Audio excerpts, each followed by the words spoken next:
So Erica, our friends at the IRS had a busy summer and beyond releasing guidance related to Secure 2.0. In fact, we got 4 key pieces of guidance regarding provisions in 2.0. What do we mean about guidance before I start badgering you about what came out? So guidance does a few things. Well, first of all, it helps fill in the gaps in what Congress left unsaid. It also provides guidance it gives us instructions on how to implement an optional provision in particular. And then for very complex rules, the IRS will often issue proposed regulations so that they can get input from the industry and the practitioners to see, what is the best way forward in order to carry out Congress's wishes.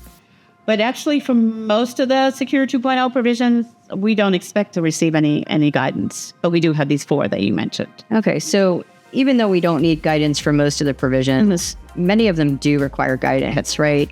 We talk all of the time about the need for IRS guidance on the Roth mandate, for example. Hope that comes soon. But what did actually come out? So the 4 big pieces that we got this summer, one very big piece was final requirement on distribution regulations, which also included some proposed regulations.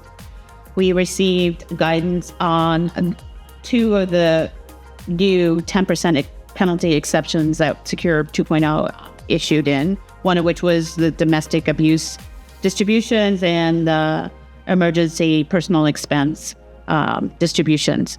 We also received guidance on the student loan match and also on overpayments and how employers can or don't have to recoup overpayments. So there were a number of provisions in 2.0 that modified the RMD regulations. And so the IRS guidance was like hundreds and hundreds of pages, correct? That's correct. These final and proposed regulations were over 600 pages long, and our own summary was over 60 pages long. Amazing. So they covered a lot. There was a lot that needed to cover. It's very complex, but the main things that I will tell you is that they provided guidance on confirming that the RMD age is 73 currently for participants, and it will be 75 in 2033. And they also gave us a lot of guidance on the new rules that were implemented in Secure 1 regarding the new, what they're calling the 10-year rule, that most beneficiaries have to take the participants' assets within 10 years and how that should happen. Prior to these final regulations, the IRS had given us some guidance in 2022 saying that participants and beneficiaries had to take these RMDs every year during the 10-year period.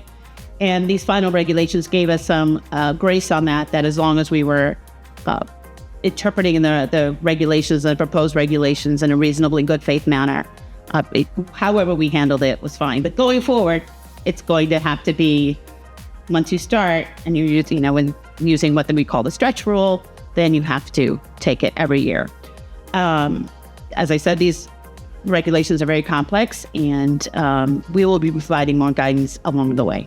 Okay, so it sounds like most of the implementation of these rules is going to happen behind the scenes with our record-keeping system. Yes.